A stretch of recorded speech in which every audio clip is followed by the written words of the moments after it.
To compare diagnostic degree of samples, all samples were divided into 4 groups, such as sufficient for definite diagnosis, insufficient for definite diagnosis, insufficient for histological diagnosis, and inadequate for histological diagnosis.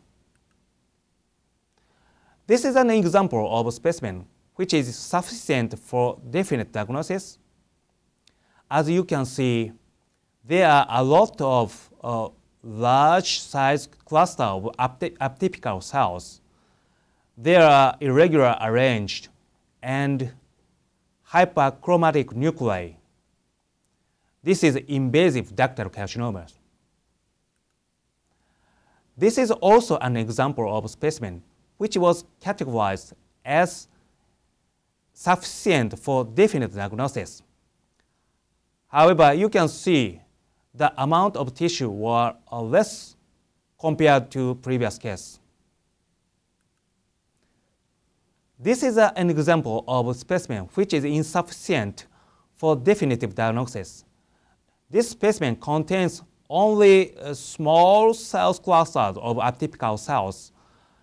Nuclei of these cells have enlarged, irregular shape.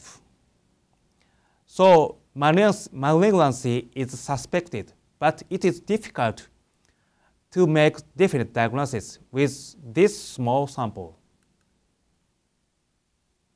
This is an example of the specimen which is insufficient for histological diagnosis.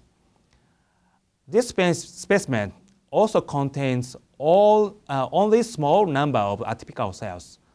As you can see here, there are few mildly enlarged nuclei, but it is difficult to diagnose as either benign or malignant.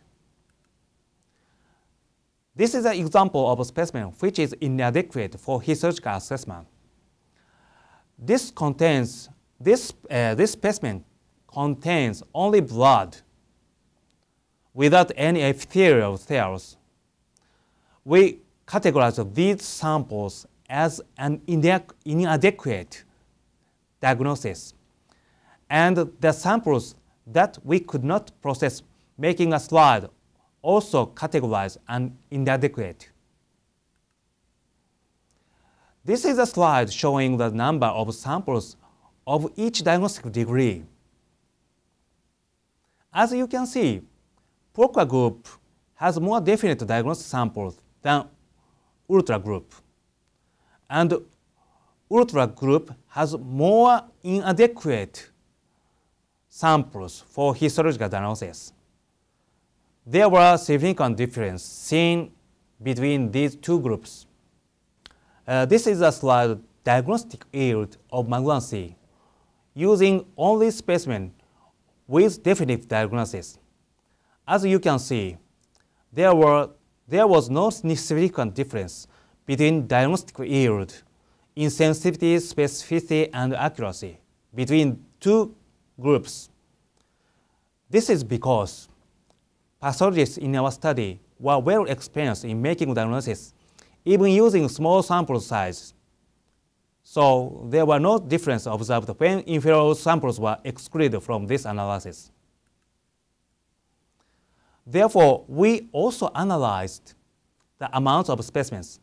We divided all samples into 3 groups, such as rich amount of sample, moderate amount, and poor amount. This slide shows the example of each amount of specimens. This is a graph of amount of samples in all cases.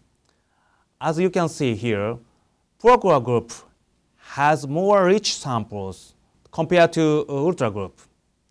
And also surprisingly, more than half of the Ultra group had poor amount of samples. There was significant difference seen in between these groups.